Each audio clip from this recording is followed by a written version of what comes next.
हर हर महादेव, हर हर शंभू। मैं मनीषा आप सभी का स्वागत करती हूँ रिद्धि सिद्धि आस्था पे।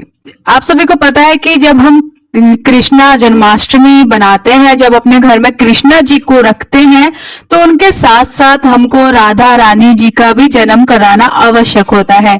क्योंकि जब तक हम अपने घर में श्री कृष्णा जी को स्थापित करते हैं, तो साथ में राधा जी का व्रत रखना तथा उनको अपने घर में लाना बहुत ही ज्यादा शुभ होता है।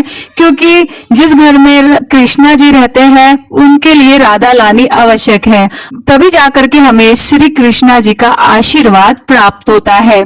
तो आइए मैं कुछ नियम बता रही हूँ। ये 6 से 7 नियम है जो कि राधा अष्टमी वाले दिन यदि आप करती हैं तो बहुत ही ज्यादा शुभ होता है, और इसको करने से राधा रानी जी का हमें आशीर्वाद प्राप्त होता है, साथ में कृष्णा जी का आशीर्वाद हमारे घर में बना रहता है। तो सबसे पहले हम जान लेते हैं कि हमारा राधा अष्टमी जो है, जो कि राधा रानी का जन्म उत्सव, जो कि 23 तारीख को बनाया जाएगा। दिन हमारा शनिवार पड़ रहा है। नियम नंबर 1, सबसे पहले आप सभी को पता है कि जब हम कोई भी पूजा पाठ करते हैं तो कलश स्थापना बहुत ही ज्यादा महत्वपूर्ण होती है। कलश स्थापना आप जरूर करें। कहा जाता है कि जब भी हम कोई शुभ कार्य करते हैं, खास तौर पे जब जन्म उत्सव होता है, तो कलश की स्थापना करना आवश्यक होता है। तो आप जब व्रत कर रही हैं तो आप अपने मंदिर में छोटी सी लुटिया होगी, उसको ही अपना कलश बना सकती हैं। और याद रखिए कि कलश जरूर स्थापित करना है। आप कहीं पे भी देखेंगे तो हर कोई जो नियम है, यही नियम है कि कलश स्थापना की जाती है। तो कलश स्थापना आप सभी जरूर करें, आवश्यक है इस व्रत में। अब आता है हमारा सेकंड। आप सब व्रत रखते हैं। राधा अष्टमी के दिन व्रत रखना बहुत ही ज्यादा आवश्यक होता है, शुभ माना जाता है। क्योंकि जब हम कृष्णा जी के लिए व्रत रखते हैं, कृष्ण जन्माष्टमी पे व्रत रखते हैं, तो हमें राधा अष्टमी के दिन भी श्रद्धा भाव से व्रत रखना जरूरी होता है। तो आप 3 तरह से व्रत रख सकती है, 3 प्रकार से व्रत रख सकती हैं। पहला व्रत होता है कि आपको स्नान करके सुबह स्नान जरूर कर लें। उसके बाद दोपहर के 12 बजे राधा रानी जी का जन्म हो जाता है। कहा जाता है कि उनको वैसे तो जन्म नहीं कराया जाता है, क्योंकि वो स्वयं प्रकट हुई है एक कमल के फूल पे, तो उनको जन्म नहीं कराया जाता है। जैसे ही आप 12 बजे आप राधा अष्टमी बना करके अपना व्रत खोल सकती हैं, और अपना जो व्रत है 12 बजे के बाद आप पूजा पूरी तरीके से कर लेना विधि विधान से, उसके बाद आप व्रत खोल सकती हैं। अब आता है सेकंड। कहा जाता है कि आपको पूरे दिन यदि आप रखना चाहती हैं, पूरे दिन, तो आप व्रत करने का संकल्प ले, राधा रानी की पूजा करें और रात को तारों को अर्घ दे करके आप व्रत खोल सकती हैं। अब व्रत आता है हमारा 3। आप इस दिन पूरे दिन व्रत रख सकती हैं। निर्जला रखना चाहती हैं, निर्जला रख सकती हैं। जिस तरीके से आप रखना चाहती हैं, जिस श्रद्धा भाव से आप व्रत रखना चाहती हैं, रख सकती हैं। अगले दिन आपको व्रत खोलना होता है। उसके बाद आपको दान देकर ही किसी ब्राह्मण को दान जरूर दे। इस प्रकार हम 3 प्रकार से व्रत रख सकते हैं। तो आपको जो आसानी हो उस तरीके से आप श्रद्धा भाव से राधा रानी जी का व्रत रख सकती हैं। अब आता है हमारा 3rd नंबर। कहते हैं जो व्यक्ति कृष्ण जन्माष्टमी में कृष्णा जी की स्थापना करते हैं, तो उनको 15 दिन के बाद राधा अष्टमी की स्थापना करना आवश्यक होता है। आप सभी यदि आपके पास राधा रानी है तो उनकी स्थापना आप राधा अष्टमी वाले दिन कर सकते हैं। यदि आपके पास नहीं है तो आप श्री कृष्णा जी की मूर्ति में ही राधा जी की श्रृंगार करके पूजा कर सकती हैं। यदि आप नई राधा रानी लेकर के आना चाहती है उस दिन, तो राधा अष्टमी वाले दिन से शुभ दिन कोई दिन नहीं होता। तो आप राधा अष्टमी वाले दिन राधा रानी को अपने घर लाते हैं, तो इसका मतलब यह है कि हमारे घर में लक्ष्मी जी स्वयं अपने आप आ रही है और हमारे घर की सुख समृद्धि बनी रहती है और धन दौलत की कमी नहीं रहती है हमारे घर में।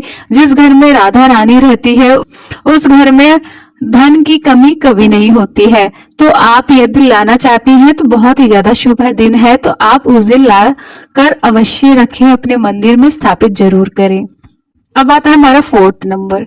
आप सभी को पता है कि हमारी राधा रानी जी जो है कमल के फूल पे स्वयं प्रकट हुई थी, और उस दिन कमल का फूल राधा रानी को अवश्य अर्पित करें।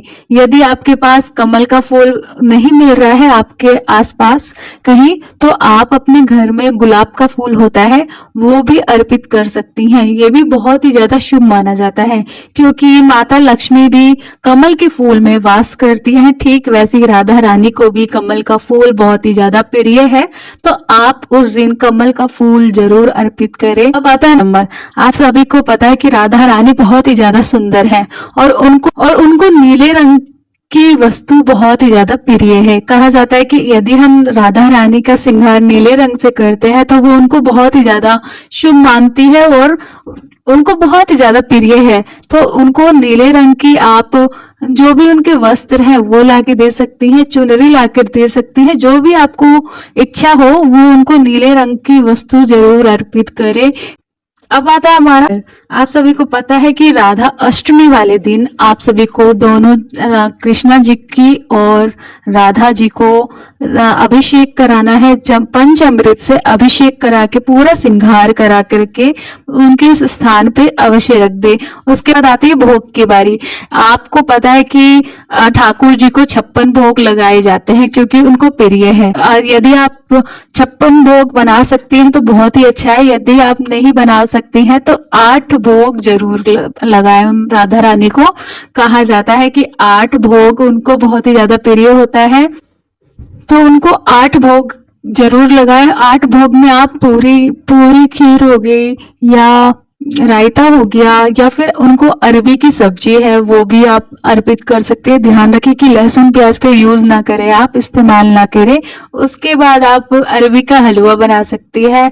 बहुत सी ऐसी चीज है, रायता हो गया, ऐसी 8 चीज है, 8 प्रकार के भोग उनको अवश्य लगाएं। लगाते समय तुलसी का पत्ता अवश्य शामिल करें और तुलसी को पत्ते को जब आप भोग लगा दें तो तुलसी के पत्तों को इधर उधर ना फेंकिए, इससे अपमानित हो जाती है तुलसी माता भी। तो तुलसी के पत्ते को आप किसी मिट्टी में या गमले में आप डाल दें, ताकि जब आप व्रत करें तो कुछ भी ऐसी छोटी चीजें जो हो जाती है, हमसे मिस्टेक हो जाती है, गलती हो जाती है, जिससे हमें उल्टा पाप लग जाता है। हम करने तो अच्छा कार्य जाते हैं लेकिन कुछ गलतियों से हमें पाप हो जाता है। तो आप ध्यान रखें, जब भोग लग जाए तो तुलसी के पत्तों को आप डस्टबिन में ना फेंके, ना पैर लगना चाहिए, वो उठा करके आप किसी गमले में डाल सकती हैं।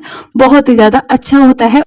तो मैं आशा करती हूँ छोटे से कुछ नियम है जो कि बहुत ही ज्यादा महत्वपूर्ण थे। मैं आशा करती हूँ आप जाने से पहले अपने दिल से एक बार राधे राधे जरूर बोल के जाए, एक लाइक कृष्णा जी के नाम से भी जरूर करके जाए।